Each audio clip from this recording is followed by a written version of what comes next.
एक रामपुर नाम का गांव था। उस गांव में हर अमावस्या की रात को भूतों की बारिश होती थी। वह बारिश होते ही चुड़ैलें आ जाती थी।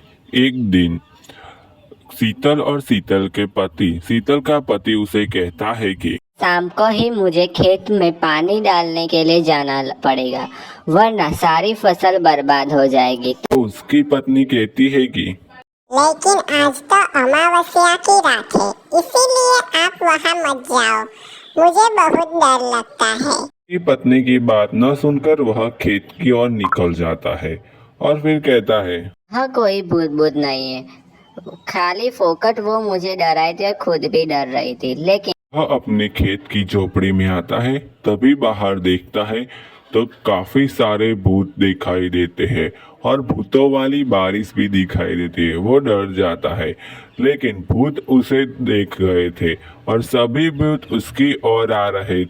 आज हम किसी को नहीं छोड़ेंगे, हम सबको खा जाएंगे, अमावस्या की रात है, आज हम किसी को नहीं छोड़ेंगे। तो कहकर सारे भूत झोपड़ी में जाते हैं और उसकी तरफ बढ़ते और खाने की कोशिश करते हैं। वो चिल्लाने लगता है, लेकिन सारे भूत उसको खा जाते हैं और सभी बाजू से उसे घेर लेते हैं और वह चिल्लाता है, लेकिन वो सारे भूत उसको खा जाते हैं और हंसने लगते हैं।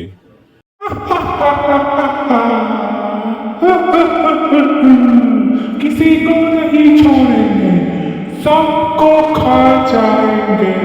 फिर उसकी पत्नी शीतल सुबह खेत में जाके देखती है और देखते ही उसकी आंखें फटी की फटी रह जाती है और वह जोर जोर से रोने लगती है। मैंने आपको मना किया था, फिर भी आप गए, अब मैं अकेली कैसे जी पाऊंगी। दूसरे दिन शीतल को सभी गांव वाले मिलते हैं और कहते हैं, आपके पति के साथ बहुत ही बुरा हुआ। फिर शीतल कहती है, हमें इसका बदला तो भूतों से लेना ही पड़ेगा। लेकिन सभी लोग ना कहकर वहां से चले जाते हैं।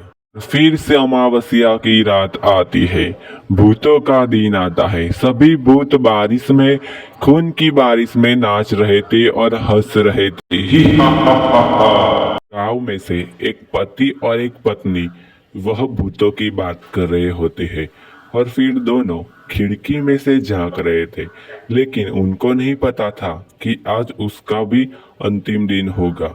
वो लोग देख रहे थे और भूत अचानक से घर में घुस गए और उन दोनों को भी उस भूत खा गए और उन दोनों को भी मार गिराया।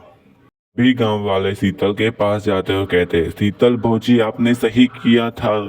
उस दिन हम लोगों को इन भूतों का कुछ करना ही होगा। तभी शीतल कहती है कि इस शाम को आने दो, हम भूतों को देख लेंगे। फिर भूतों की शाम आती और भूत शीतल को खाने के लिए आते, लेकिन शीतल के हाथ में गंगा जल था। वह नजीक आते ही शीतल ने उन लोगों पर गंगा जल छांट दिया। फिर वो भूत बोलता है कि मैं तुम्हें नहीं छोड़ूंगा, तुम ये मत समझना कि मैं अकेली हूँ। वह कहकर भूत मर जाते हैं।